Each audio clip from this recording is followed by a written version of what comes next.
which is in the south of France. School of Medicine in 1990.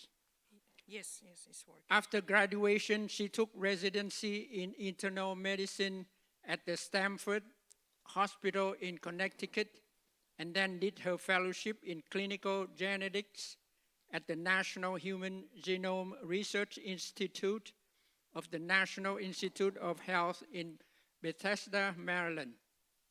Later, she served as an assistant professor of medical genetics at the University of Oklahoma, where she did research on neurofibromatosis. At present, she is working with and helping her husband, who is a pathologist, Dr. Paul Kirschman here, and their daughter, Gigi. Welcome.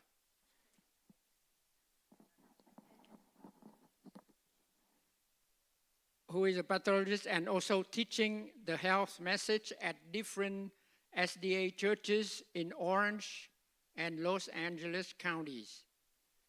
Dr. Rosita, thank you so much for spending your precious time coming here to share with us your expert knowledge on the topic of diabetes.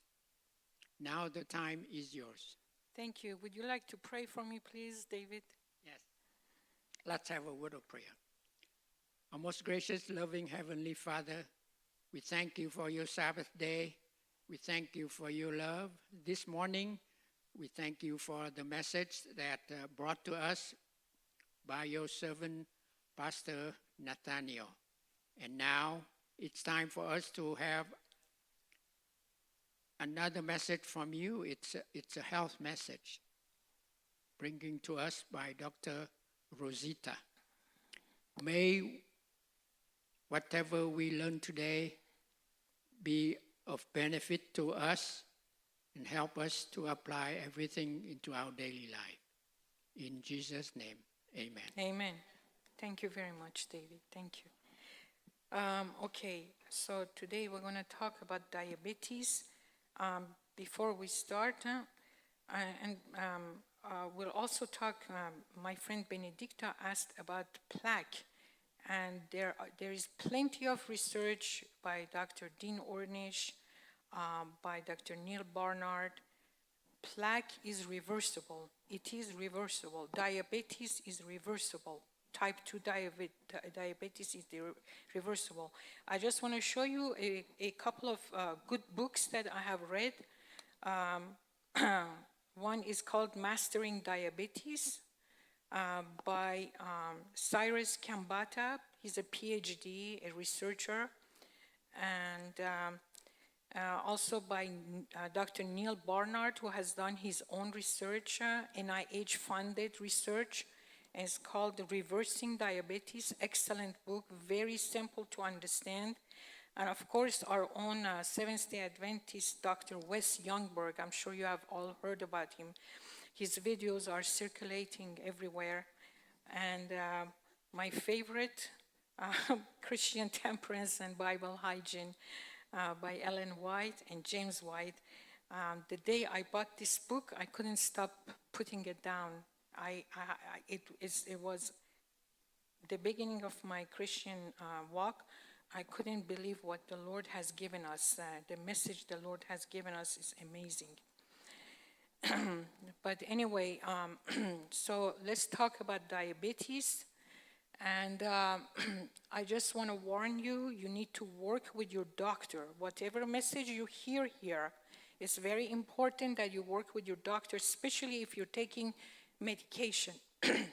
Because what happens if you really follow these things we say and are written in these books, and these people have done work with thousands of patients who have reversed their diabetes, they have reversed their hypercholesterolemia, high cholesterol, their heart disease, their high blood pressure, and they have been successful. So when that happens, when you follow these things, little by little, you don't need that much medication. So you need to be in close contact with your doctor. So you say, hey, my blood sugar is at 65 today. He's going to lower the medication. And then a week later, again, my blood sugar dropped. So you need to be in close contact, and he may actually discontinue it if you don't need it anymore. The different types of diabetes, of course, there is in the childhood type 1, then you have type 2, which is in the more mature adult, which could be or could not be overweight. And then you have gestational diabetes, which is in pregnant women. There are other kinds. There are 3 other kinds of diabetes, which one of them is like the type 1, but in adults. And then they also they have tried to controversially to call Alzheimer's type 3 diabetes. But research hasn't gone far enough on that. The majority of type 2 diabetes can be reversed, definitely. Let's see what's the diagnosis. First, you may feel some symptoms. I'm going to tell you a few of the very important symptoms. But the symptom is not diagnostic. It's just for you to say, you know what, I have these symptoms. I better go see my doctor and get tested. Fatigue. Fatigue is very important, unusual fatigue. And I tell you, when you feel that fatigue, is usually in the afternoon around 2 to 4 p.m. You feel this unusual fatigue where you just don't have the energy, okay? It's not like you get tired from running or something like that. It's this unusual fatigue that you feel sitting at your desk around 2 to 4 p.m. right before dinner. Polydipsia, that means drinking a lot of water. Your mouth feels dry, and you just have to keep taking sips of water to wet your mouth. Polyuria, especially nocturnal, that means at nighttime. You have to keep running to the bathroom. Why? Because when the blood sugar goes up, how does it come out of your body? It has to go through the kidney. You have to drink that water and pee it out, okay? There is no other way for it. Weight loss. Sometimes the people with diabetes, they eat, but they keep losing weight because the major source of energy in your body is glucose. So we're going to change the word glucose and sugar interchangeably. Glucose or sugar, if it's not going inside your cells, well, you lose weight, okay? What are the laboratory testing? The main one is your hemoglobin A1C, okay? What does that mean when we talk about hemoglobin A1C? Hemoglobin is a molecule inside your red blood cells. Oxygen attacks to the hemoglobin and then is transported to different tissues so you get oxygenated. But when you have too much sugar in the blood that your liver or your muscles cannot uptake, well, that sugar is going to stick to your hemoglobin, and you're going to get what is called hemoglobin A1C goes up. And usually, if you want to, when you go on a diet or something, it takes about 2.5 to 3 months for it to go down or higher. Why? Because the red blood cells come out of your bone marrow, and it takes about 3 months for the new ones to come out. So they usually, if you test it today, you cannot see, if you go on a diet, you cannot see a change next week. You have to wait about 2.5 to 3 months. That's why. The hemoglobin A1C is very important because each percentage change in A1C decides about the complications that you get from diabetes. So for example, 1% point change in your A1C can make a 37% increase in nerve damage or kidney disease or eye damage. What happens in your bloodstream is that there's something called rouleau formation. It's a French word, rouleau, you know. Normally, you want your red blood cells to be nicely circulating like this, free in your bloodstream, okay? You don't want them to stick like this. This is not good. When they stick like this, what happens? You can get blood clots, right? You don't want that, okay? So when you have too much sugar sticking to your red blood cells, you can have rouleau formation. Well, that's not good. You can compare rouleau formation to your donut, to your glazed donut, okay? Because actually a red blood cells does look like a donut. It's the shape of a donut. Imagine you dip your donut in glazing, and that's a little glazing, that's a lot more glazing. Now, these glazed donuts or high sugar red blood cells stick to each other, or you can look like coins stacked up. Now, it's not just the sugar, because when they stick like that, you can form blood clots, but also your blood vessels have to work harder to push that blood around. So you get high blood pressure. And high blood pressure over many years can cause heart disease, right? So why do I put here a pipe full of grease? Why? Because it's not just the rouleau formation, but if you eat a lot of fat, not only your donuts that are sticking to each other have to circulate in that blood vessel, but the fat is there also blocking it. So it's a double-edged sword, all right? So what are the problems with that? High blood pressure, atherosclerosis, heart disease, carotid artery obstruction. Your carotid arteries are here. If they're obstructed, risk of stroke. Well, what are the normal values for your hemoglobin A1C?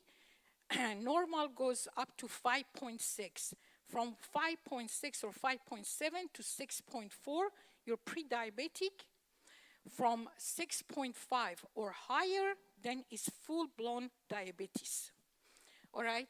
You see, for example, if you have a hemoglobin A1C of 7, your average blood sugar runs around 150. All right? Now, there are other tests that are done except A1C. There's also something called fasting plasma blood glucose, which you want it if it goes above 126. And oral glucose tolerance test, that's when they give you that gross syrup. When you're fasting, you drink that. And you want, after 2 hours, if it goes equal or above 200, then that's trouble. Some people also check the C-peptide and the insulin in the blood because they want to see if your pancreas is secreting enough insulin, okay? You can do your blood glucose at home, of course. You know, anyone who is pre-diabetic or diabetic probably has one of these in their house. And believe it or not, you can also check your A1C at home. It's sold on Amazon, okay? We have it at home. But if you don't know what you're doing or how to interpret it, you better just go to your doctor. And you can even check your lipid panel at home. It's sold on Amazon, you know? So let's understand what causes diabetes. We're going to talk about insulin resistance. What is insulin resistance? And to understand that, now we're going to go to our practical, and I'm going to show to you all what insulin resistance means. So I need 2 volunteers. Paul, wake up. Come and stand here. Gigi wants to come too if she wants. Okay. We're going to have 1 muscle, 1 liver. Why am I using muscle and liver? Because these are the 2 major organs that use your glucose. All the cells need it, okay? What do you want to be, muscle or liver? Gigi, what do you want to be? Muscle. I knew that. And you be the liver. Here. All right. Now, we also have the brain, okay? The brain doesn't need insulin for sugar, glucose to go in, okay? Why? Because that's a system of defense that the Lord has created. So constantly our brain needs glucose, so we stay awake, we function, we can think. So we don't need insulin. Glucose just crosses the blood-brain barrier and goes to your brain, okay? So I just put brain here for now. Okay, now I'm going to explain to you, and I'm going to be pancreas. Okay, I'm going to be the pancreas. Your insulin is secreted by the beta cells of your pancreas, okay? There are alpha cells and beta cells, but the beta cells secrete the insulin. Where is my insulin? Here's my insulin, I for insulin, all right? Now, here is my glucose, okay? So, also, where is my complex carbohydrate? This is a complex carbohydrate. What is complex carbohydrate? Is a bunch of glucoses sticking to each other, like if you take a branch full of grapes, okay? That's how it is, okay? And the good thing about a lot of these complex carbohydrates is that they have fiber in it, they have phytochemicals, they have vitamins, they have water, they have antioxidants, enzymes, all this. But when you eat it, your body breaks it up and makes it into these molecules of glucose, all right? Okay, so I'm going to eat my banana. Well, I eat my banana. What happens? I get glucose in my blood, right? Glucose comes in my blood. Because remember, glucose is the primary fuel for every cell in your body. Now, first thing, glucose is going to go to the muscle, okay? It's going to go to the muscle. But you put your muscle down. I want you to put your hands like that, okay? Maybe pull up your sleeves so everyone sees. Nice, stick them like that, like this, all right? Can the glucose go inside Gigi, inside the muscle cell on its own? No. It needs insulin. But insulin has to go, no, you put your down. Insulin has to go here, close it, and then this sends the signal to Gigi, okay? And Gigi is going to take the glucose in. Do you understand? Okay, very good. Now, we're going to go to the liver. Look, some people call insulin and its receptor like a key going into a keyhole and opening a lock. Look, I brought this cat food to show you. Look how nicely this cat food fits in this cat food holder. That's how insulin is. It goes on this receptor. The receptor is a protein, and it nicely sits on it. And you know what? You want your cells to have many of these. You want your cells to have many of these, okay? Because when you get too much glucose, these get downgraded. Your cell says, I don't want that many insulin receptors, okay? But right now we're talking about the normal, okay? Now, after the muscle is has used the glucose, in the liver, there is something called gluconeogenesis, which, let me see where I put it. I don't know. But anyway, it's something called gluconeogenesis. Remember that word. The way it works is that your liver, turn around, okay? Your liver makes glucose from amino acids. Amino acids are what? The building block of protein. So if you're eating a really high diet in protein, it goes to your liver and it has to keep making glucose, okay? Of course, your muscle uses some of it, all right? But the rest, it goes to the liver, and it's called gluconeogenesis. It means making glucose newly from amino acids, okay? So Paul, hold this here, okay? So I just ate my banana, right? Some of my glucose went into my muscle, all right? But now the insulin, because the banana raised my glucose, goes to Paul, the liver, and says, hey, stop making glucose. Don't make gluconeogenesis anymore. I don't need that many glucoses anymore. Stop, okay? Bang. So liver stops, and insulin makes it so the excess of glucose in your blood turns into glycogen. Glycogen gets stored in the liver, and it can also be stored in the muscle. It sends it to the muscle too, all right? So this is the normal way. Now, I'm going to tell you one other thing. There is a small organelle in the cells of the muscle and the liver and all the cells of your body, which is called the mitochondria.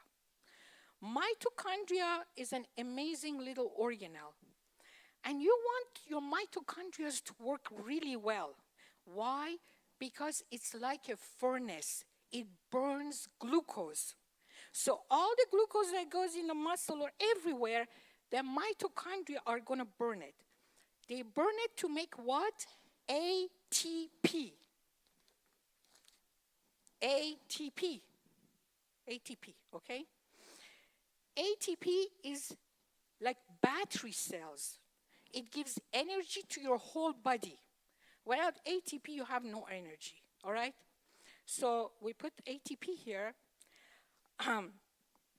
Also, for this whole thing to work really well, you need some other things.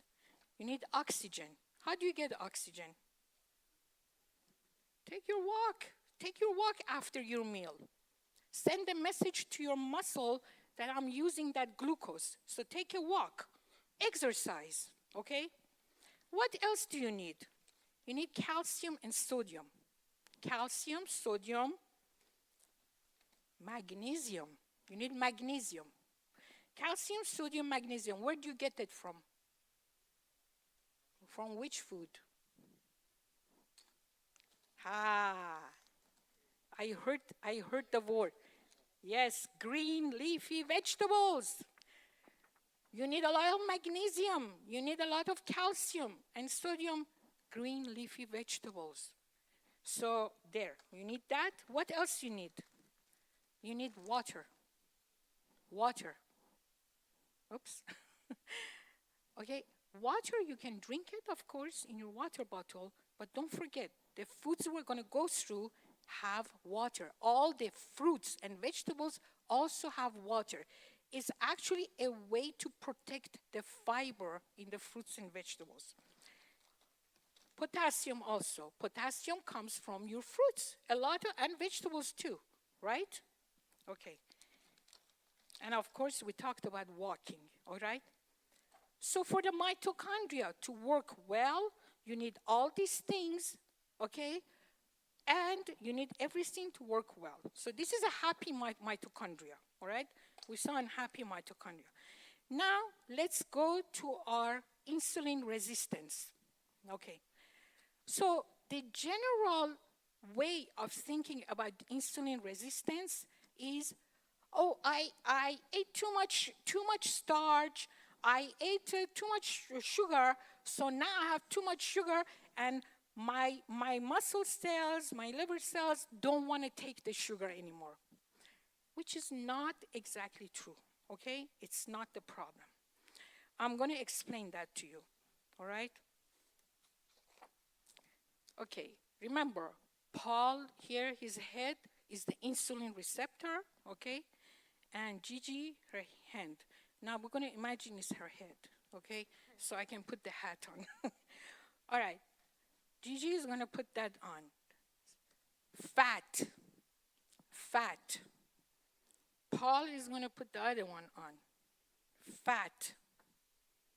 Especially saturated fat. Where is saturated fat? Who can tell me?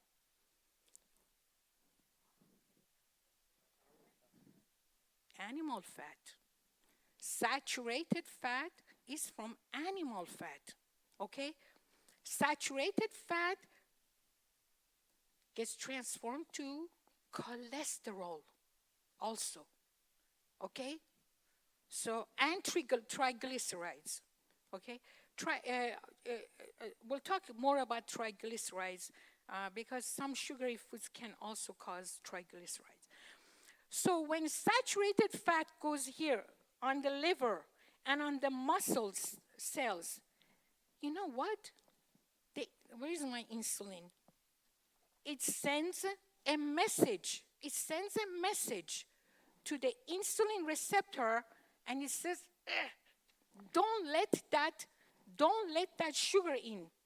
Don't let it in, because I already have a source of energy. Okay? I already have too much fat in my cells, and I have to take care of that. Okay? So what happens is that glucose doesn't go into your cells because fat is inside your cells. Insulin also makes the fat to go in. Okay? Fat gets inside the cell much easier than glucose. Do you understand that so far? Okay. Now, let me tell you about digestion. Okay, maybe you can sit down. That's fine. All right. What happens when you eat fatty food? And I'm going to show you all the fatty foods I mean, all right? When you eat fatty food, it slows down your digestion because it's much harder for the stomach to push out fat than these nice complex carbohydrates, all right? And it gets mixed with your carbohydrates in your stomach, okay? And it's called a chyme.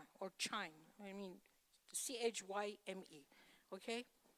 Then it goes into your small bowel, okay? It gets mixed with bile, all right?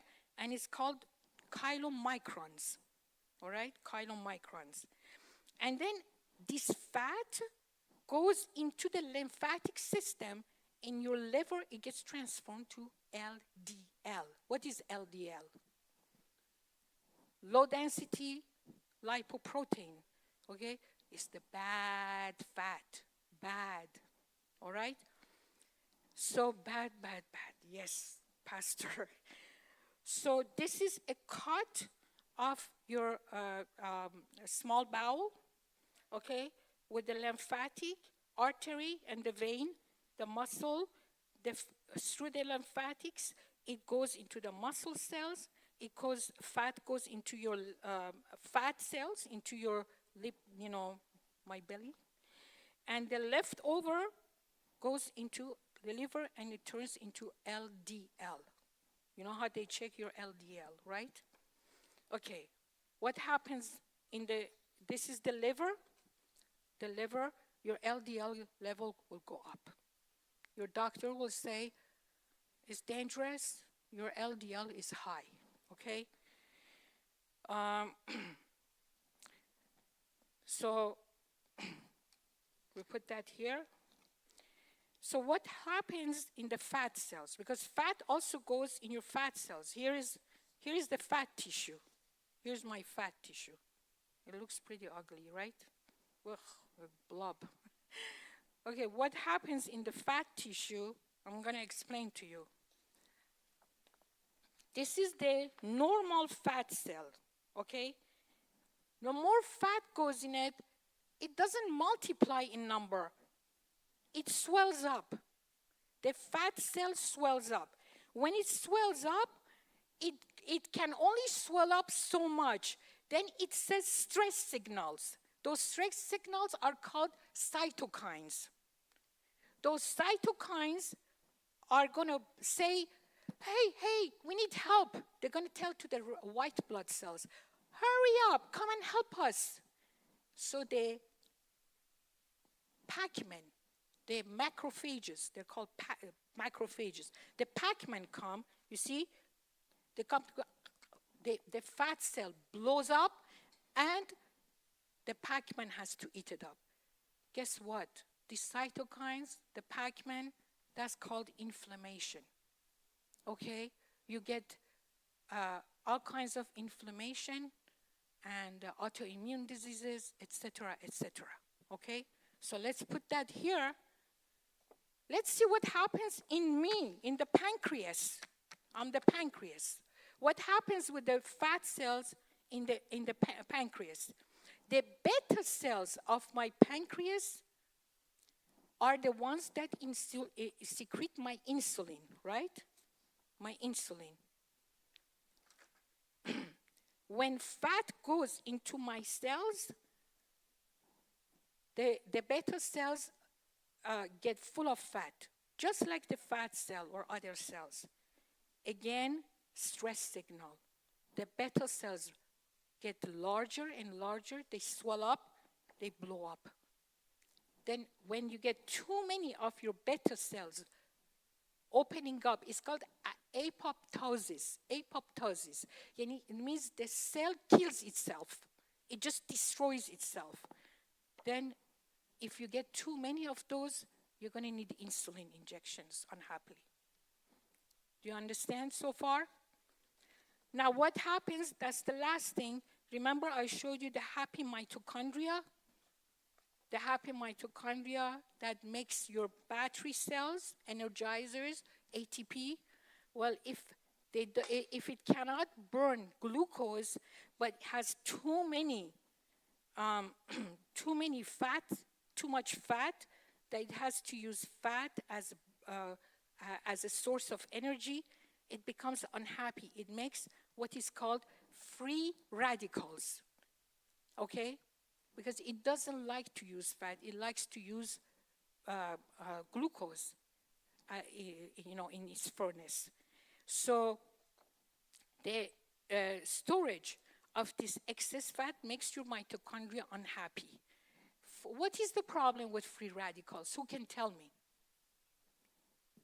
What causes cancer? Free radicals. Okay? What causes all kinds of disease? Free radicals. How do you fight free radicals? Not with fat, not with your block of butter. I know there's that girl, super skinny, that girl on TikTok. I don't know, what's her name? Steak and butter girl. All day she's steak and butter. Her dad has had cancer twice, and he dares to go online and tell people to go eat steak and butter, that he has survived 2 cancers. Man, why did you have 2 cancers? Did anyone ask why the man has had 2 cancers? She moves her bowels once a week because she gets no fiber. That's colorectal cancer. Recently, they have done a study on young people in their 20s, lower 20s, how they're having a mental, intellectual decline. It's like precursor of Alzheimer's, okay? And the children of people with type 2 diabetes, okay, they studied their muscle cells. They have fat in their muscle cells. That means in 10 years, they're going to have type 2 diabetes. And they probably get glucose spikes, and no one detects it. You understand? Okay, so does anyone have any questions so far before I move on the slides? Oh, just 3 things also for all the cells to work well. Let's not forget, all diabetic people, they need to get enough sleep. Have a good sleep early, wake up early. Sleep is very important. Sunshine gives you vitamin D. That's very important. And your stress level. Stress raises your blood glucose, surely. Okay? All right. I think I'm here. Okay. One thing I wanted to tell you is with these keto diets, the keto diets. So there is so much. Does anyone know what's a keto diet? It's high, yeah, Gigi? Okay, high in fat and protein, mostly fat. Well, the problem is that the insulin, remember I told you they get downgraded, the insulin receptors. So from so many, you end up with one insulin receptor on your cell. So you increase, with the keto diet, you actually increase insulin resistance. So what happens if you have been on a keto diet for 3 months or a year? What happens? You eat one banana, we eat one slice of bread, your blood sugar goes woo up to 200, 180. You understand? That's the whole thing. We always say, doctors, you go to the doctor. Not all doctors. Many of them have read this research. They know about it. And if your doctor doesn't cooperate, you can change your doctor too. Don't forget.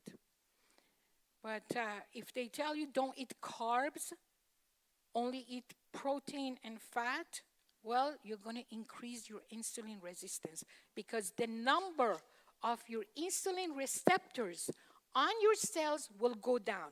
So you'll get more and more insulin resistance. Okay? Now, I'm going to scare you.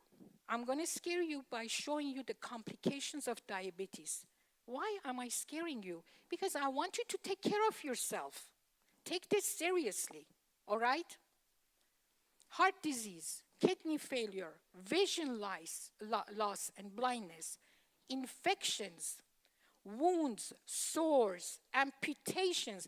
My daughter, her sister, is in second year of family medicine in Riverside. She's not having a great time right now, but when she was a medical student in San Bernardino, in Arrowhead Hospital, she said, Mom, when I did my surgery rotation, the majority of patients, they were getting their feet and their legs cut off. It's very sad. Wounds, sores, amputations, nerve damage, sexual dysfunction. Everyone has heard about diabetic neuropathy. This is amazing because when you have this foot pain, diabetic neuropathy, you realize you eat something that you shouldn't eat, your pain goes up. You get more pain. You realize it yourself, you know? Infections, ulcers, amputations. Diabetic foot ulcer, it could start there, but it could go up to gangrene.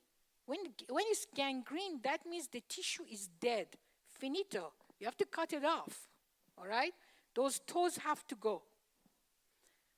Then, if you still go on eating your steak and butter steak, well, you lose your leg, all right? Nephropathy. Nephra is the kidney, okay?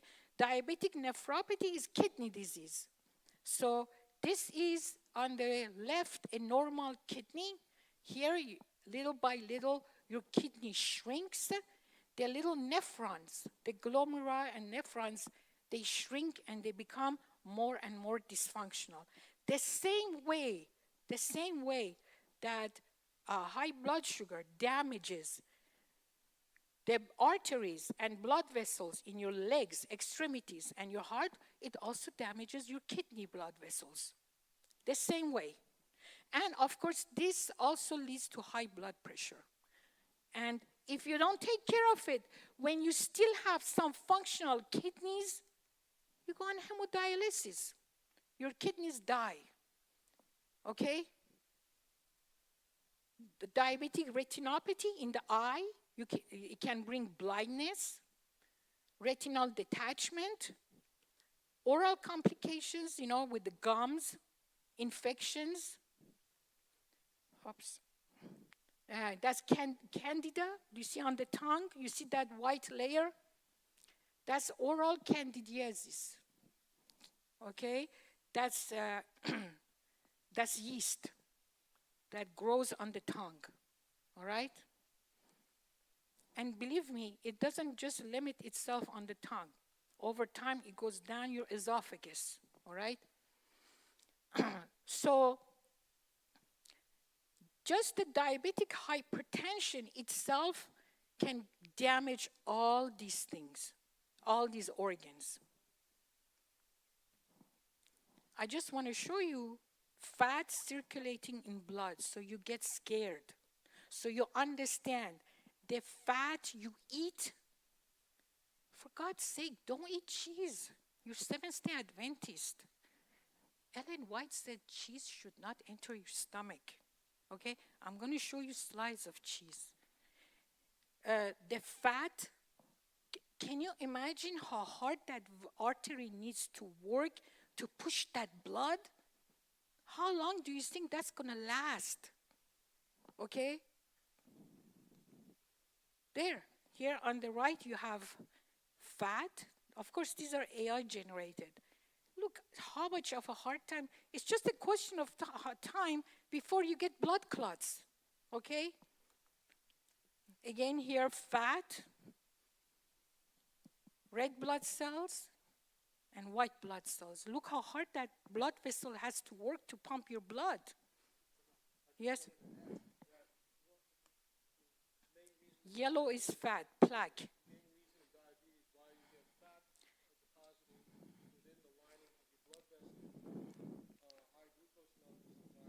It's the damage of the blood vessels and then the cholesterol. But I'm not just talking about that. You're correct. He's saying that, yes, high blood glucose damages the walls of the blood vessels. That's true.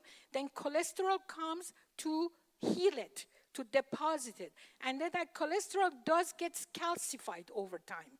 Okay? That's what you call plaque. But the pictures I showed you is not just the plaque. Here is also the fat you eat also circulates in your blood in addition to the plaque. All right? Okay, let's talk a little bit about cholesterol. Okay? If you haven't checked your cholesterol in the last year, you can check it next week. You know, if you have had a lot of dairy or cheese, then it's probably high. Okay?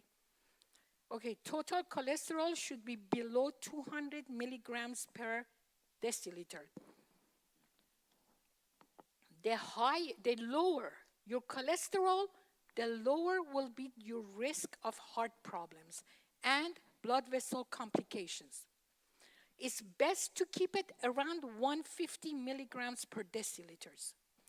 Then remember, we talked about LDL, the bad cholesterol should be below 100 milligrams per deciliter. Best to have it around 40, okay? HDL is called the good cholesterol. It carries cholesterol out of the body. The goal is also around 40 in men and 50 in women. Now, people on healthful diets do not have much of any kind of cholesterol, LDL, HDL, or anything. So people who are eating healthy diet, okay, which I'm gonna show you in a second. 1 second. I just want to finish that. They don't have high HDL. Why? They don't need a high HDL. Why? Because they don't have cholesterol or saturated fat in their blood. There is no LDL to clean up. So if you don't have LDL to clean up, why do you need even high HDL? When you have high cholesterol, high LDL, then you need high HDL to clean it up. Yes, Mark? I'm going to show you. There, you see? I answered that good. If there is a need for it, then there is a need. But really, HDL does not increase or decrease your risk of anything. It's LDL, okay, that is very important, okay? HDL goes up again if your cholesterol is high, if you have good genes, and if you eat some healthy stuff too. But overall, if your cholesterol is low, why do you even need to clean up your cholesterol? It's a cleaning mechanism, Okay? All right.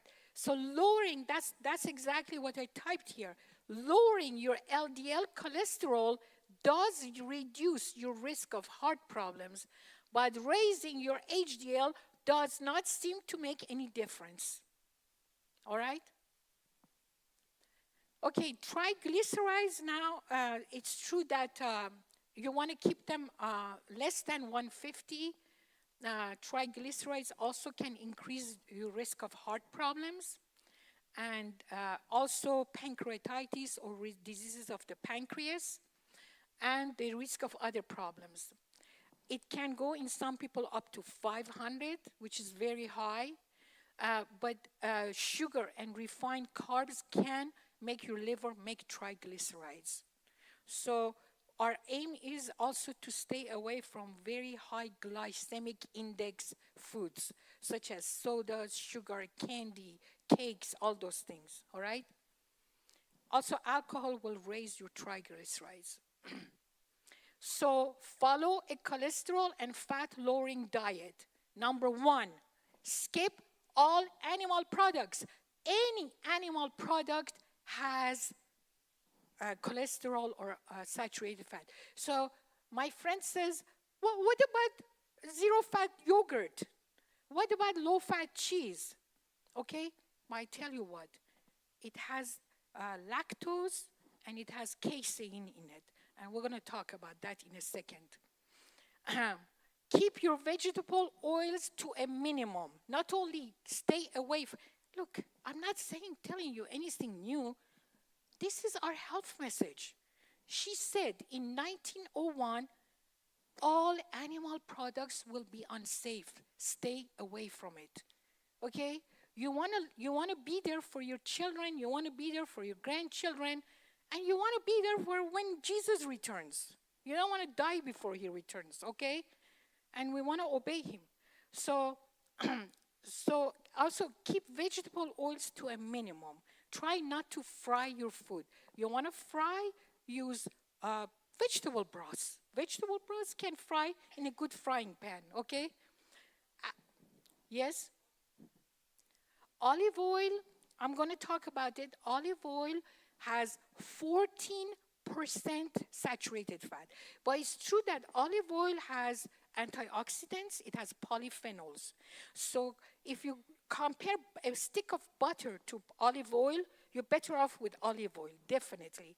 But what I suggest is that if you eat just a few olives, okay, you get your polyphenols. But olive oil, what we want to do is to stay away from foods that are super concentrated in oils or in sugars. You understand? Okay. Beans. Beans are amazing. They lower cholesterol. They're full of fiber. They're just, they're magical foods. There's so many different kinds of beans. I make beans in water with broth, with tomato sauce, and the condiments I like, and it's delicious. If you're overweight, you need to follow the weight loss guidelines and exercise. So these are the 5 things you can follow to lower your cholesterol.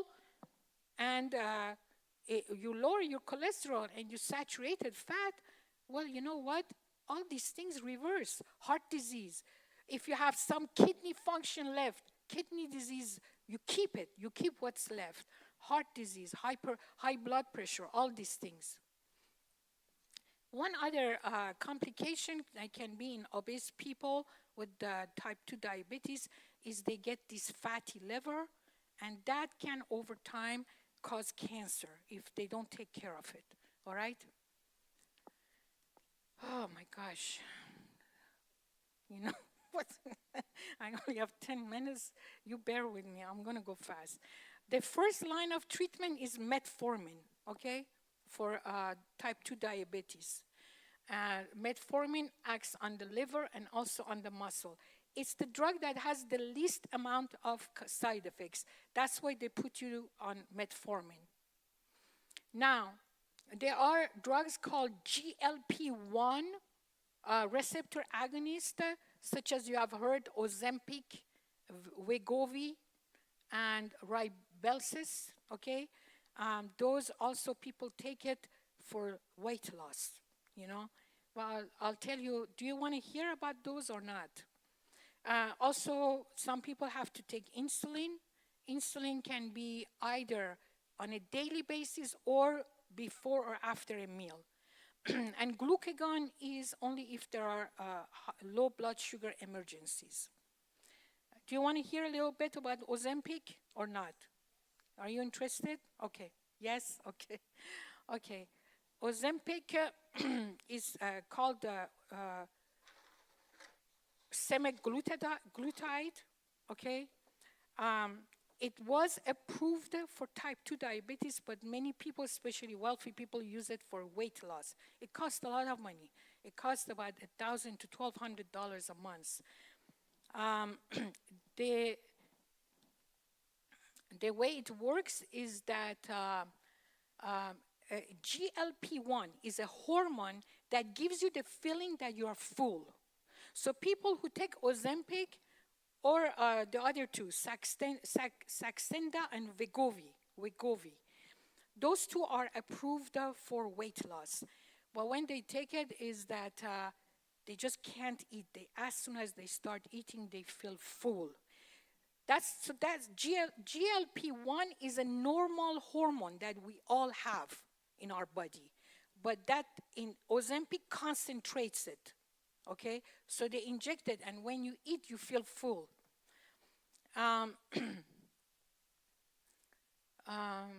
It slows down stomach emptying. Yes, it does. That I took from their own website. I'm not making it up. It slows down stomach. Actually, sister, there have been cases of gastroparesis with Ozempic. Okay? This delays the absorption of sugar in the bloodstream. So people who take it, their blood sugar does go down. And it reduces also sugar in the liver. Now, the two that are approved by the FDA for weight loss, again, are Wegovy and Saxenda, okay? Wegovy, most people go with that. It's once a week, injectable weight loss, okay? Unhappily, they even give it to kids now, all right? The main action of these drugs is on the stomach. It also acts on the brain, the heart, the liver, muscle, but the main action is it delays, it slows down gastric emptying, okay? Now, sisters and brothers, I have read, let me just tell you, how much does the weight go down with those drugs? Does anyone know? How much percentage of your weight goes down? Anything between near 15 to 17% of your total weight can go down in, I think the studies were done at over 68 weeks. 68 weeks. So if someone weighs, I'm just rounding it, 200 pounds, multiply that, they can maybe lose around 35 pounds in 68 in 1 year, okay? It's not worth it, really. Yeah?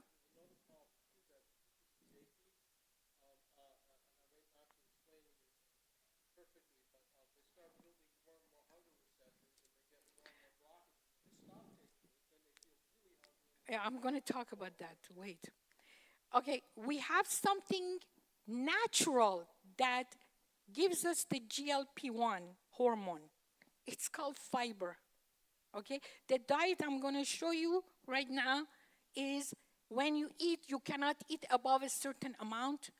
And as soon as you reach a certain point, your stomach, it goes in your bowels, sends the message to the brain, GLP-1, it says, stop, I'm not hungry anymore. Don't send me any more food. That's exactly what Ozempic and Wegovy do. But we have a natural one. It's called fiber, okay? The other thing is that if things are slowed down in your stomach, what happens? if digestion is slowed down, because it kind of slows down digestion, right? So food stays longer in your stomach. What's the danger of that? Huh? Very good, excellent. You have read your health message. It rots in your stomach. So do you, huh? It rots in your stomach. So do you absorb good nutrients or bad nutrients? You absorb toxins, all right? So these drugs, and as my husband told you, this these are not drugs you can take for a wedding, okay? Drop 10 pounds so you can fit in your dress, and then say, okay, I'm gonna keep the weight down. That's it. You're gonna get rebound effect. Quickly, you regain the weight. Quickly. As soon as you stop, yes. Your appetite goes up and your weight comes back. So if you take the drug, you have to take it for life. That's what I mean. Okay, you have to take it. What I ask doctors, they'll tell you have to take it for life. All right? I'm sorry? Well, that's for Ozempic. For Wegovy and Monjuno, it's about $250 a month. Those are, it depends also on your insurance, yes. Okay? So the indication if you want to use it for weight loss, sister, is that your BMI must be over 30. Okay? You can check your BMI yourself online. They have BMI calculator with your weight, your height, and all that. And if your BMI is only 27, then you must have one associated comorbidity, like hypertension or high cholesterol, or they won't let you, your insurance will not pay for it. You inject it like that in your belly, you have to push it in. You can't just put it on the surface. You have to push it in or it's going to come out, it's going to pour on the ground. The same way with insulin. Insulin is with a syringe, but the same way. 89.7% of patients, that means if a doctor prescribes you that, they say you will get side effects. It's almost 90% chance of getting side effects, okay? The most terrible ones are vomiting, nausea, vomiting, and of course, there is this lady, she put her story on I don't know, on one of these things. She said, I vomited so much that I didn't have the energy to get up, and I was basically lying in it. She was in the bathroom. She couldn't get off the floor. I couldn't even raise my head to vomit in the commode. It was so bad. So some people really, they can't tolerate these things. Okay? Risk of thyroid cancer. Okay, here's the article. FDA has made it into a U.S. boxed warning because of thyroid cancer. All right? So if you have a family history of thyroid cancer or multiple endocrine neoplasia, you should not take that. Pancreatitis and cholecystitis is another side effect. People get hospitalized for that, of these drugs. And quick regaining of 2/3 of the weight you have lost.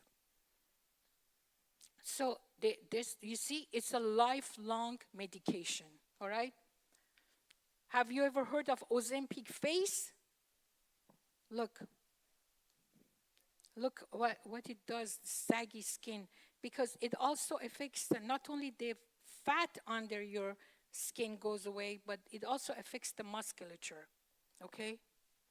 Look, that's that, I don't know what's her name, this lady. Yeah, look how her face. This is normal weight loss, okay? And normal weight loss should not give you that saggy face, okay? Look, they look healthy, all right? Okay, now let's go through quickly a few take-home messages. Treat the cause, not the symptoms. minimize your risk for many chronic diseases and worsening diabetes in the long term. Remember always that 1 gram of fat has 9 calories, while 1 gram of carbohydrate only has 4 calories, protein too for that matter. Government approved. There was a study done by the Diabetic Association for Diabetes. They put people on a diet. It decreased their A1C only by 0.4%. In 22 weeks, when they went through this vegan diet and low fat, in 22 weeks, they lowered the A1C by 1.2%. That's huge. Remember the table I showed you? That decreases your heart disease risk by 37%. That's huge. It also decreases blood pressure, cholesterol, weight, and the risk of eye and kidney complications by 37%. So here is a wonderful article by Dr. Neil Bernard that was funded by the NIH, okay? The effect of a low-fat plant-based dietary intervention on body weight, metabolism, and insulin sensitivity. So I'm not even talking about Ellen White. I'm telling you the research that has been done that is NIH funded, okay? Can lifestyle changes reverse coronary heart disease?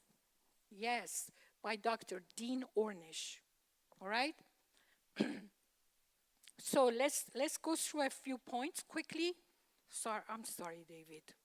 Okay, number 1, eat your fruits. You can eat your starchy vegetables. Don't put oil on it, okay? It's actually, you're better off with pasta than white bread because pasta, some of the starch doesn't cook, so it goes down and it's good for the bacteria in your body. It's best to get whole wheat pasta, okay? But in case, I'm just saying, potatoes are okay, okay? The better potatoes are the golden and the red, but because they have amylose, there is a difference of starch. They're better, they're lower, they increase your blood sugar slower, but they're there. So because these are not the cause of your diabetes, all right?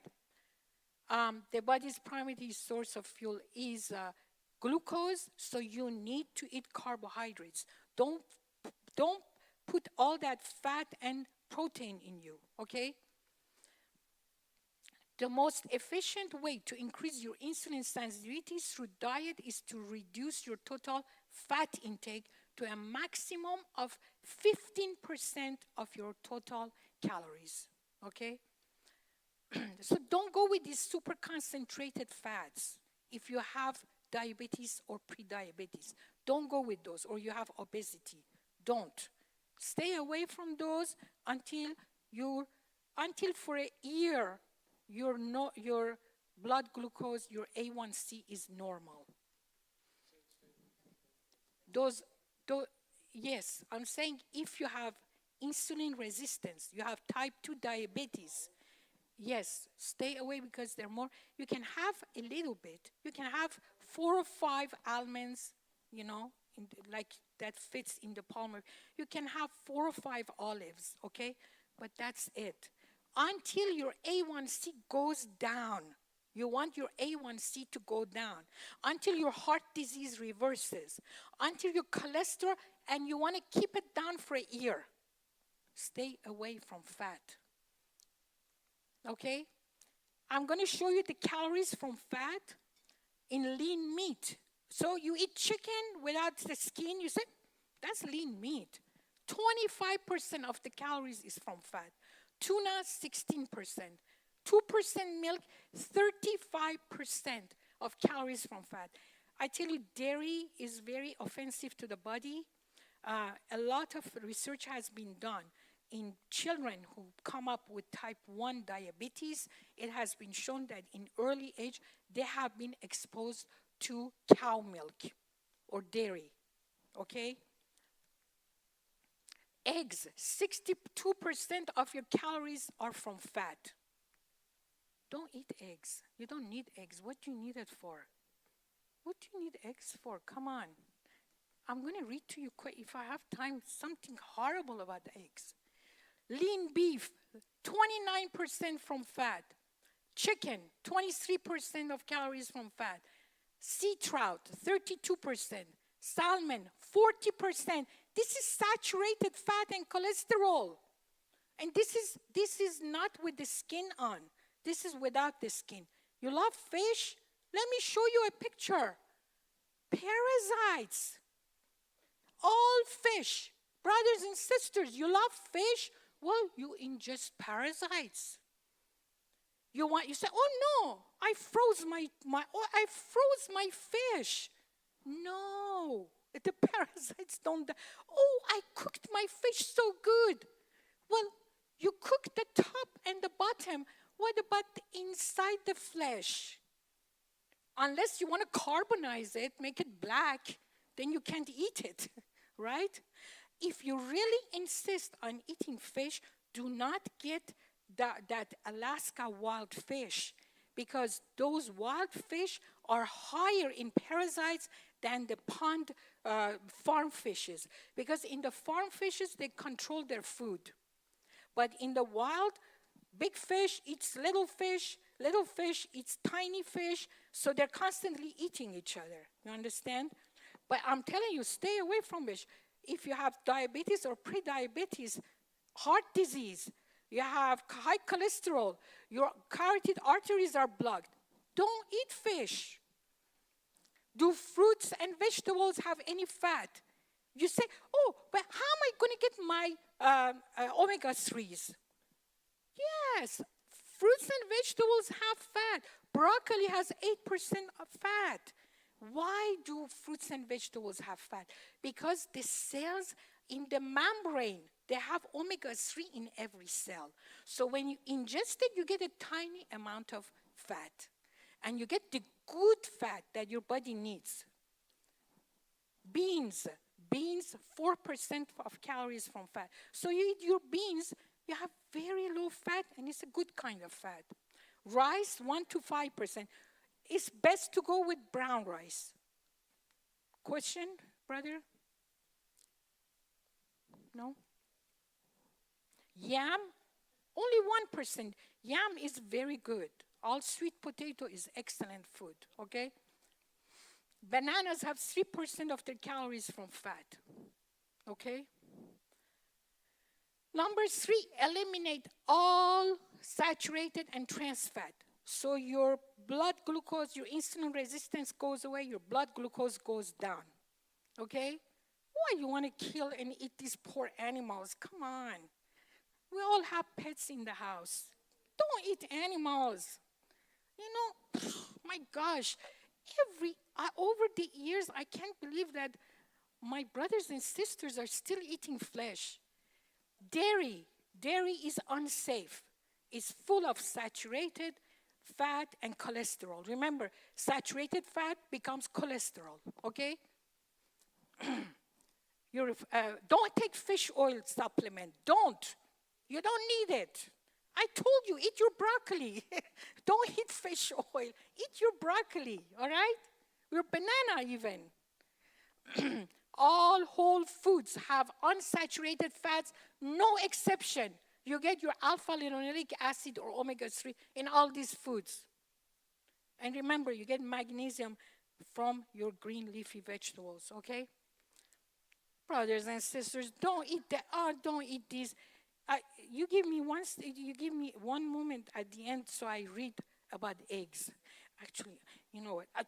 I have to do it. I know you all eat eggs. Let me just tell you. I can't hold myself. I have to do that. My gosh, if you guys hate me, I understand. I'm a terrible person. Well, let me just tell you. How do eggs affect my risk for long-term disease, including heart disease, diabetes, and cancer? By understanding the metabolic effect of eating eggs, we gain insight on how eggs promote or reduce your risk of chronic disease. The Physicians' Health Study found that people with diabetes significantly elevate their risk for all-cause mortality after eating about 5 eggs per week. And other 2 studies involving more than 80,000 people found that eating more than 6 eggs per week significantly increases the risk of cardiovascular disease in people with diabetes. In addition, recent studies have linked egg consumption with an increase in arterial plaque.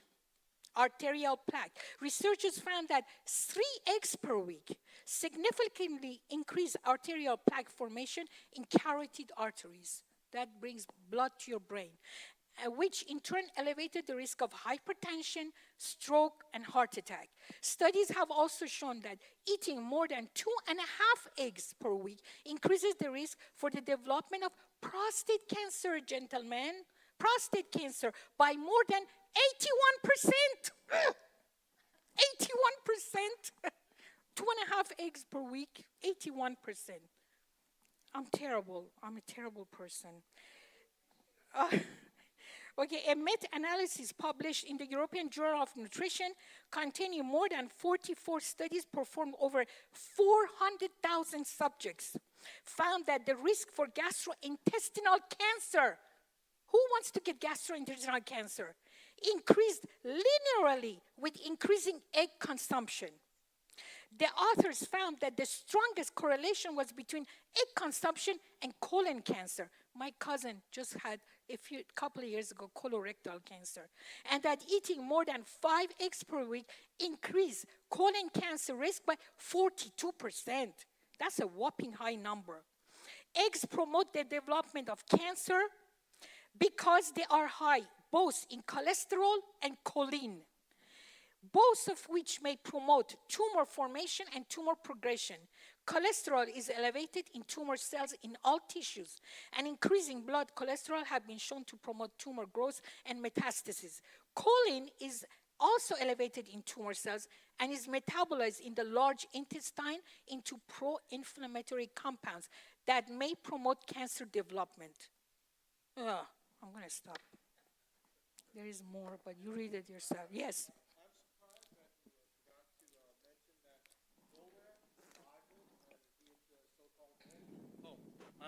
I'm surprised that Rosita forgot to mention that nowhere in the Bible, Old or New Testament, is anyone, the patriarchs, the prophets, the apostles, Yahshua himself, no one is eating eggs.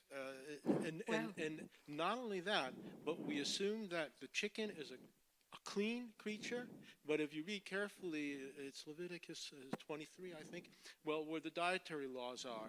It says that you shouldn't eat a vulture and birds of its kind. Do you know that chickens cannibalize each other? They eat their eggs, they eat their babies. So I don't know why people assume that the chicken is biblically Jews, clean. they say it's kosher. Well, rabbis are not perfect, as we all know. So there is a reason to question whether chicken or eggs are even clean in terms of biblical. Well, they were never this. offered. Doves were offered, but chickens were never made as offerings. And I challenge any of you to show me where people were eating eggs and chicken in the Bible. Okay. Okay, that's a pipe with all that fat again. I'm showing to you to scare you, okay? Cheese! 74% fat. 74%. Okay? Saturated fat, cholesterol, lots of salt. You know what else? You know what else cheese has? It also has trans fat. Because when cows eat the corn or the food in their stomach, their stomach also processes some trans fat. It goes in their blood, it goes in their milk, and it goes in your food. How many of us have had our I haven't yet, praise God. But this is the gallbladder with full of gallstones, okay? Don't eat cheese. Don't eat eggs, okay? Cheese contains more than 70% fat. August 5, 2017, okay? What? Yes, melted fat is bad. You're right. That's our health message. The effect of cheese is deleterious. Cheese should never be introduced in the stomach. What are these here? Bacteria. How do they make cheese? How is cheese made?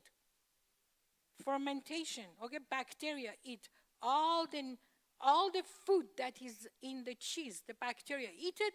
You're eating bacteria poop. What's left that they can't use goes in your stomach. Okay, here are more bacteria. All right. Okay, cholesterol blocking artery, all that. Heart disease, large bladder.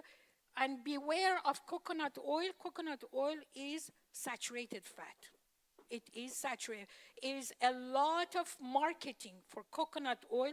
I had a friend in one of our churches, and she would just take coconut oil with a spoon and eat it. She loved it so much.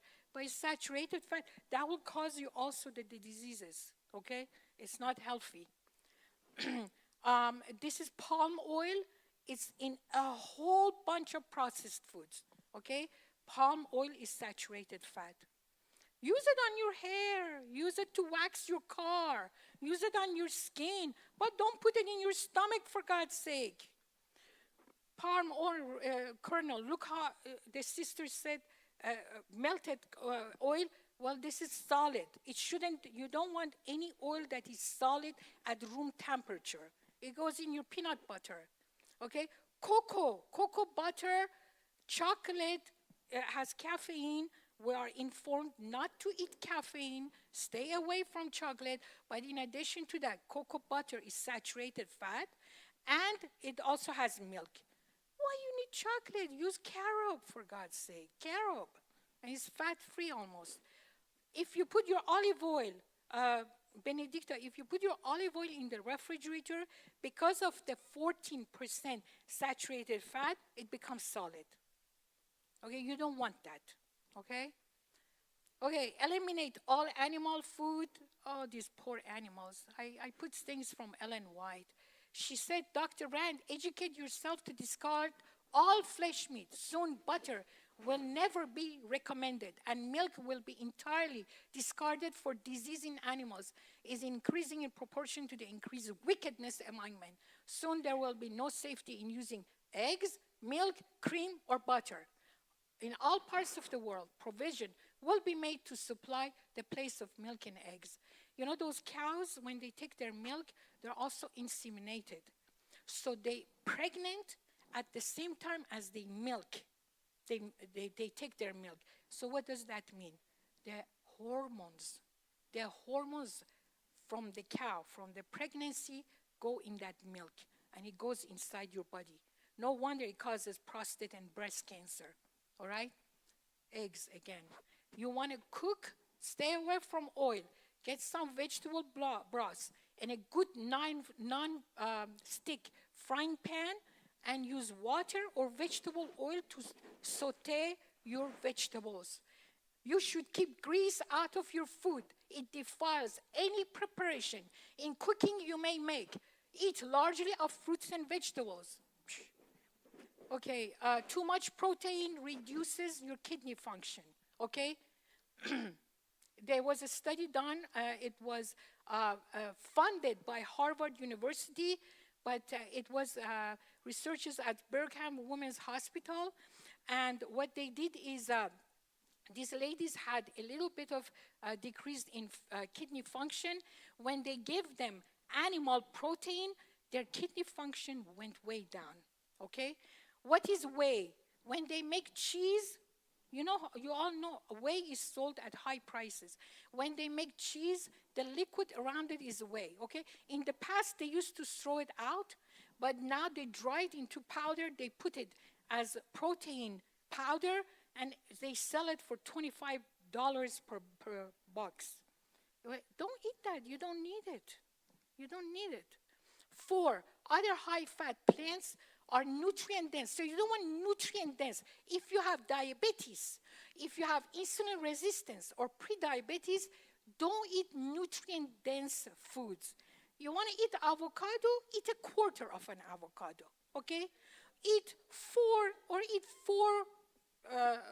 almonds. That's enough. Remember, almonds grow in trees in shells.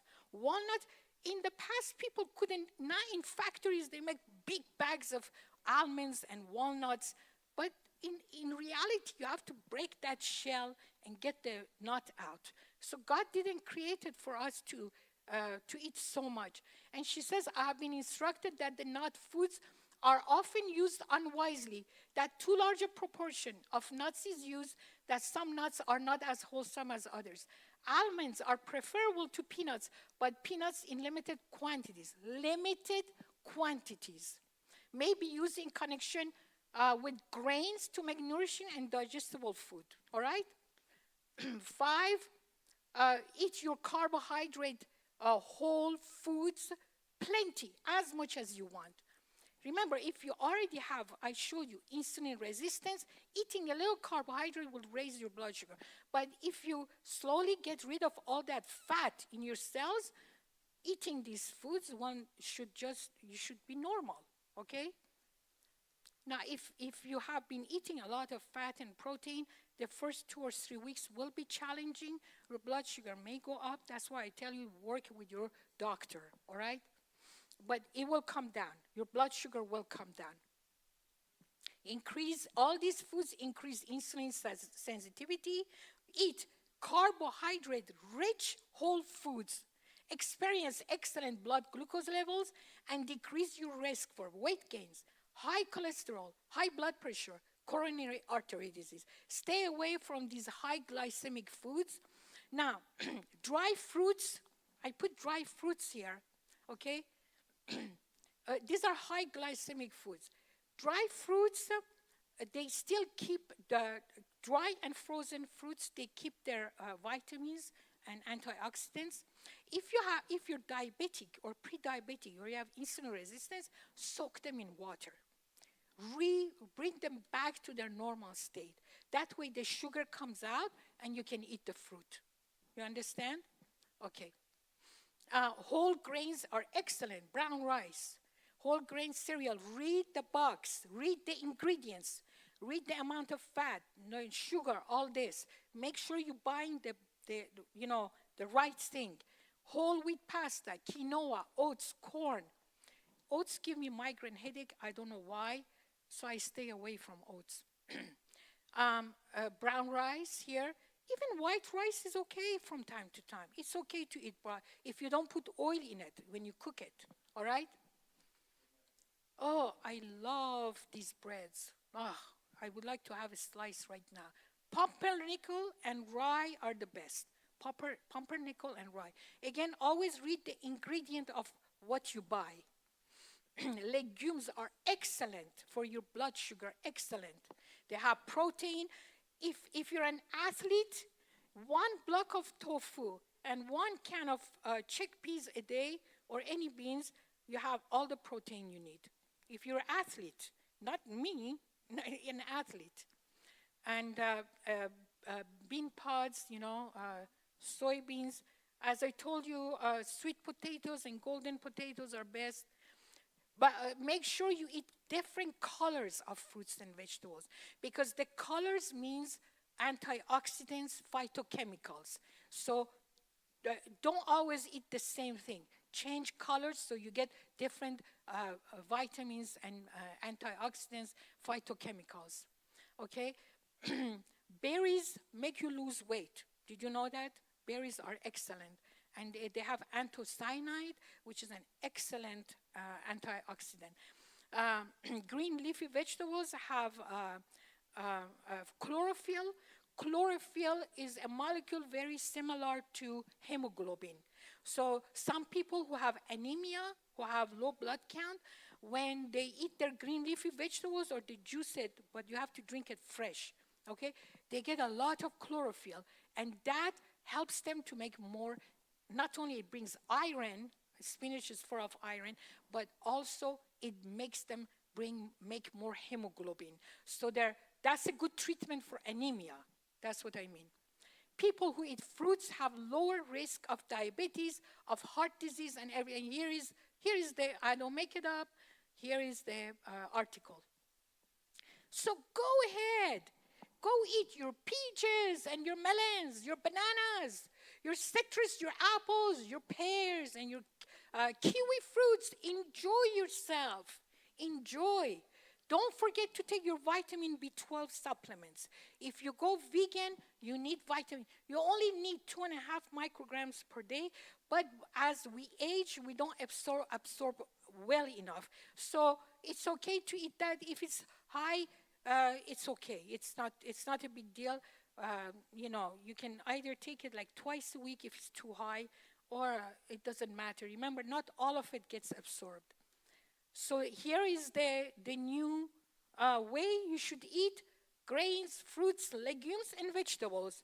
And you're going to be healthy. I tell you what, your cholesterol will go down within 4 to 6 weeks. 4 to 6 weeks, plaque is going to start reversing. 4 to 6 weeks. Your A1C will go down. Your blood glucose will go back to normal. Here, now I'm going to show you for breakfast, a few just examples for breakfast. You can have your whole grain cereal with bananas and berries. Always read the box. Read the box.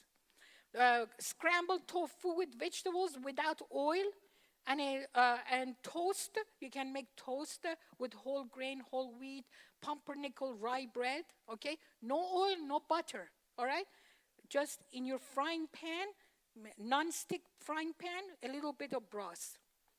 Morning Star is low fat. It's pretty good. Choose the vegan kind. Okay, it has protein, and you can also make a tofu, stew, and stir-fried vegetables. At night, you can always make yourself a salad. Okay, salads are good. And eat it with those colorful beans full of antioxidants and fiber. Your pasta is fine. Go eat pasta. Put marinara sauce on it. Read it, the lowest fat, okay? Or make it yourself. Look at this beautiful burger. Don't you want to take a bite? This is very low fat, and you can make a sauce just with no oil sauce. Read recipes. There are millions of recipes. You can make falafel burgers, okay? And here's another one, delicious. To stay away from these. They have coconut oil in it, and that's saturated fat because they want to mimic real meat.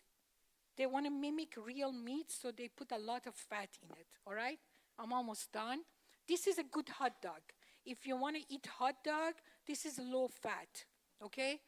And you can put it in the bun with tomatoes, cucumbers, onion. Pizza, make it without cheese. Only vegetables on it, all right? And no oil. It's delicious.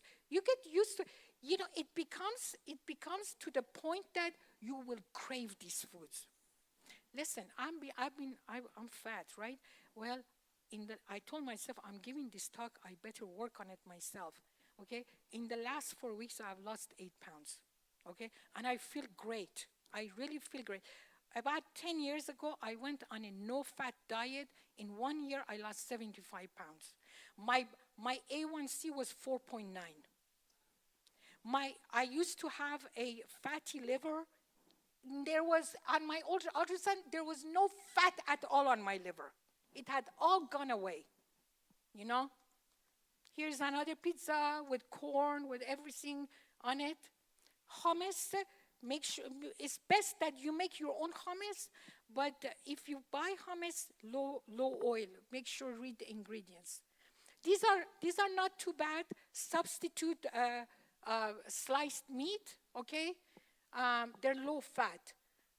Eve's, tofurkey, and unhappily they put nutritional yeast in these, which gives me a bad migraine headache. If you're a migraine headache person, be careful, all right? Imagine you don't have time to cook. Well, Amy's has very healthy frozen foods, but some of their foods have cheese, so don't buy the one with cheese. But this is delicious. It has no cheese, okay? Has beans, everything you need. Go through the frozen food aisle in your grocery store. read the ingredients and buy what you want. Frozen food is perfectly fine. Frozen vegetables. And here's that girl. Oh my gosh. She's that poor girl. She's going to end up with cancer, heart disease. I'm telling you. She's advertising. This is butter sticks. She is butter sticks. Tallow. They're selling tallow now at Costco. Unbelievable. Be fat. Oh my gosh, I can't believe that. All the elements of nutrition are contained in the fruits, vegetables, and grains. I'm done. Grains and fruits prepared free from grease and in a natural condition as possible should be the food for the tables of all who claim to be preparing for what? For translation for heaven. Okay? And don't eat between meals. Don't snack. Don't eat, don't snack. Okay. Questions? I hope I can answer. Yes. I know everyone's... Taking medication to keep LDL low have Yeah. side effect? Yes, those Oh. cholesterol-lowering medications, they have, some of them cause joint pain. Yes, and also recently, they have found some patients who become forgetful. Yeah, so it can bring dementia or Alzheimer's. So the best is to lower it yourself and get off medication. They used to prescribe a lot of that, but now they're being more careful. Yeah. Yes? I have a question about fatty liver. Well, the Yes. information you gave us is, if we Your follow fatty it. liver will be gone Okay, thank you. in 2 months. Well, I don't know in how long, but everything will be reversed. I am the living example of that. I lost weight in 1 year with on very low fat or no fat diet. My fatty liver was gone. Yes. Yes? I love the concept that you give, but it's when you have a lifetime that you've been eating a particular way, Yes. I think the greatest element we have is to make that change. So my question is, Yeah. everything in moderation, Yes. can it then, because you told me don't eat eggs. I love eggs. You told me not to eat steak. I like a steak. Have you ever tried just egg? Just egg? Have you ever tried just egg? Fake eggs. No. Well, try it. Get your non-stick. That's what I'm saying. We're a creature of habits, so we have to make changes. And that's very difficult I for tell you people. what, these guys, they say go gradually. But he's a PhD. This Dr.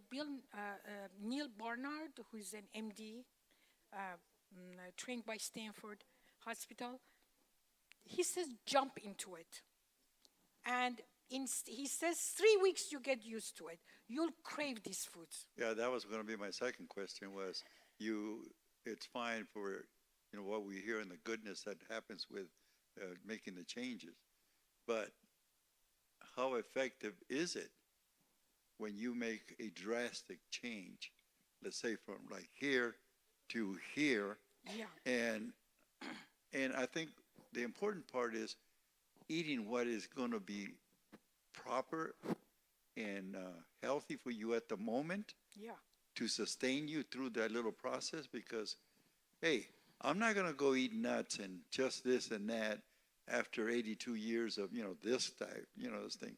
So the process, some people say, well, just cut it right away. Easier said than done. You're right.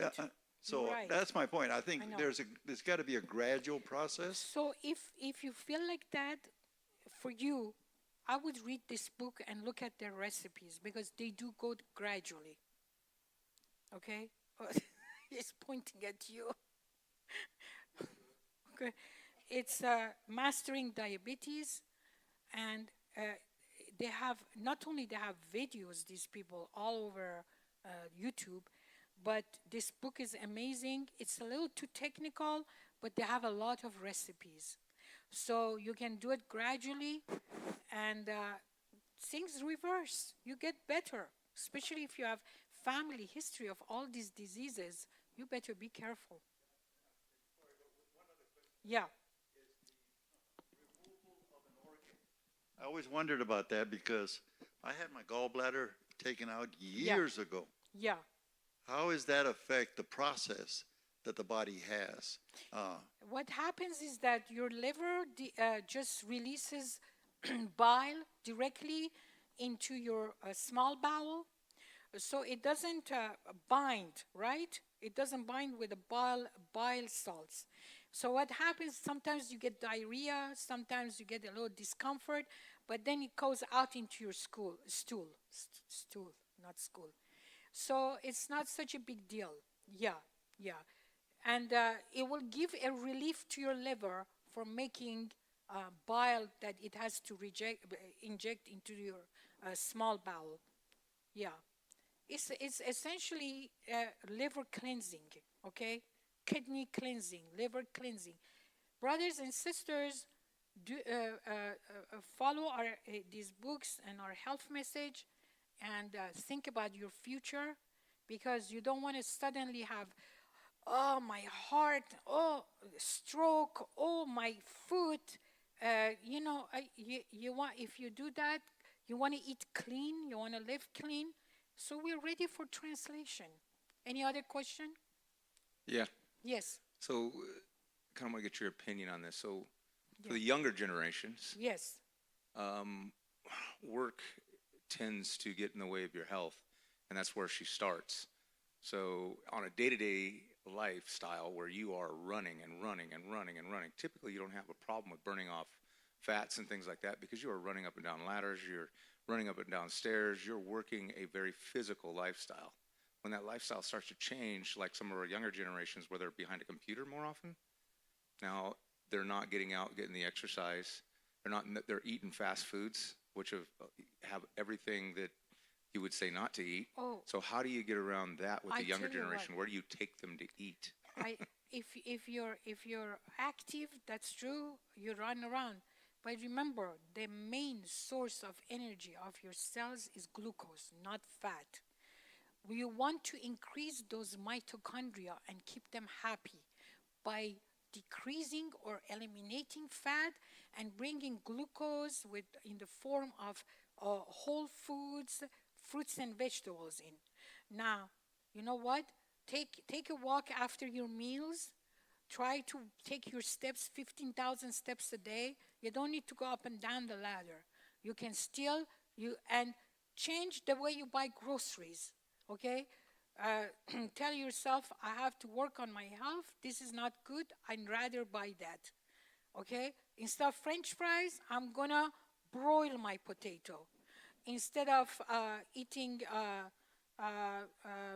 I don't know, meat sticks, I'm gonna eat asparagus in a sauce that I made. You know, all these things, you just, Ellen White has one chapter is called The Will, W-I-L-L.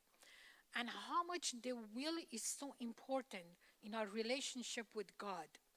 And you also, for your health, you need to put your will on it and make an effort. That's all. Yes? How much is good in moderation? For example, let's say I use a cube of butter every day. It's a small amount, You're but putting saturated fat and cholesterol in your body. So it may take you longer than that young lady to get heart disease, but you'll get there. You will get there. And not only that, remember, your brain doesn't like to use cholesterol and fat as a source of energy. Remember, dementia, Alzheimer's. If you were here at the beginning, I told you they have done a study in people in their early 20s. There is more and more of intellectual decline among college students. It's not fully at the Alzheimer's level, but they're forgetful. They're not as bright as they should be. Why? Because keto diets, animal food has so much hype in social media and among the people who make money selling that. Okay? So, it's again your will. You can get rid of it. You can. Yeah. I know at the hospital when we teach our diabetes cohort, we always ask them, because food is very addicting, and It we're is used to addictive, something for, yes. decades at a time. But don't forget, the good foods can become Yeah. addictive too. Yeah, so one of the suggestions we tell people that have a hard time flipping right away Yeah. is that you flood your plate with healthy things. Yes. So slowly adding the healthy things, and then eventually the portions of the naughty things will have to decrease because you can only handle so much, right? So add in the healthy things that you like until your plate starts to change. But we had a question on this side about egg whites versus egg Yes. yolk, if there's a Remember, difference. eggs, the protein in eggs has choline. Choline is toxic to the bowels. It causes a colorectal cancer. It's not good. It's too animal protein is too concentrated in the amino acids that irritate your bowels. Vegetable protein is good. Is good. Yes. Yes. Have you heard of Barbara O'Neill? Yes. Yeah, Who she's a- doesn't know Barbara? Yeah, she's an SDA and, Yes, and, yes. and a naturopath. But Yes. she advocates olive oil and Because coconut of the oil. polyphenols. Yeah. Listen, Because I tell you something. our brain needs the fats. I too. have had many people ask me about Barbara O'Neill, and I respect her very much. I'm sure she's making great money on YouTube, great money, and all the talks she gives. But remember, she's a nurse, and she has received a doctorate in naturopathy. So she is leaning more towards her education in naturopathy than people like that, an MD who has done his own research on hundreds, thousands of people, and who have treated thousands of people. You understand? This guy has published in the best medical journals. Okay? So who do I trust more? Barbara O'Neill or him? I trust him. And he has answers to every question, It's Just amazing. to also let Yeah. everybody know that we have our student Ashish upstairs, and he has been taking notes on the lecture. We'll also be emailing out the sign-in sheet with your emails. We'll also be emailing out the notes, including the books that Dr. Rosita brought, along with their websites, their blogs, their podcasts. So you will get an email probably sometime next week. You're welcome. Yes, and one more question here. I'm sorry, David. You never invite me again. Yes? How much can we use sugar cane? You mean from the plant? Directly from the plant? From the sugar, the white one. I tell you what. I tell you what. I would use dates instead. Date sugar? Dates. Dates. It has fiber. It has antioxidants. If you really want a little sugar, like in your milk, in your soy milk is excellent for health, by the way. Soy milk is really good. You can put a spoon of maybe coconut sugar, but read the ingredients, make sure it doesn't have any fat in it. Okay? But you want to stay away from high glycemic index foods. And sugar, pure sugar, has no other nutrition. You want to eat something that has nutrition for your body, right? Okay, pure sugar doesn't. But again, you can put, you know what? There was something. You can also soak dry fruits in your hot herbal. If you make herbal tea, you can throw maybe 3 prunes in there. The sugar comes out. But Stephanie said there is now in replacement of coffee. Oh, yes. Mushroom coffee. Mushroom, there is possum, there is, what is the one you're using, Paul? Chicory. Yes. coffee is poison to your body. Coffee, black tea, green tea.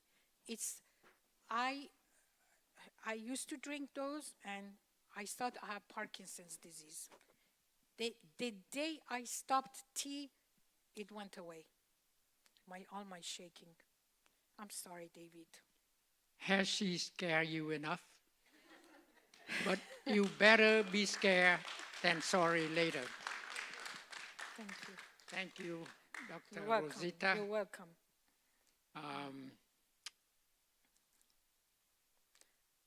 As usual, we Oh have yes. a I went. certificate of I went. appreciation for you. Thank you. I went on a job interview once last year, and I said, "What can I bring with me to show?" So I brought these awards you give me, and they were like, "Wow, that's so nice." I didn't get the job though. Thank you So, very much. Thank Yeah, you. let's give her a round of applause. Thank you very much. Okay, you want to do a closing prayer for us? Let's Yeah. bow our head for Yes. prayer. Our most gracious, loving Heavenly Father, here again we have to listen to your health message once more. But it's not enough. We'll have to listen to more and more of your health message because we have to keep our body healthy and ready to wait for your return because our body is your temple. Yes. We thank Dr. Rosita for her knowledge and sharing with us the health message. Help us to apply everything we learn today and apply into our daily life. In Jesus' name, amen. Amen. I just want to say one thing that I remember, excuse me. Fake sugar does, because your taste buds say it's sugary, it does make your body secrete some insulin and erythritol. Recently, there was an article, a research done that it causes heart disease. So be very careful. And I used to put some powder with fake sugar in a bottle to make my... and I have some vein problems in this leg because of minor surgery I had years ago, like 25 years ago. And when I drink that, a few hours later, all my veins swell up. I feel like I feel like something is happening. So I think all these fake sugars, be very careful with them. You're better off with dates or some maybe dry fruit soaked in water than the fake sugars. Yes. Honey, if you're diabetic or pre-diabetic, put a little on the tip of your tongue with your herbal tea. But if you're not diabetic, a little honey on your toast is fine. It's fine. I would Yes. love to One more invite question? all of us. Yes.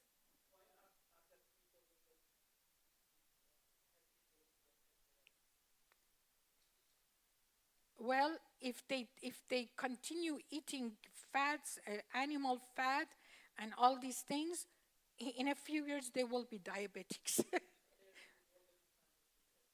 I'm sorry, what did you say?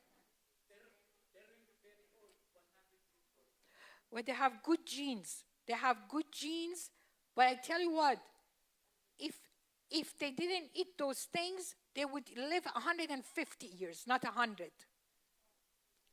So they have good genes of good long life, but they can still shorten it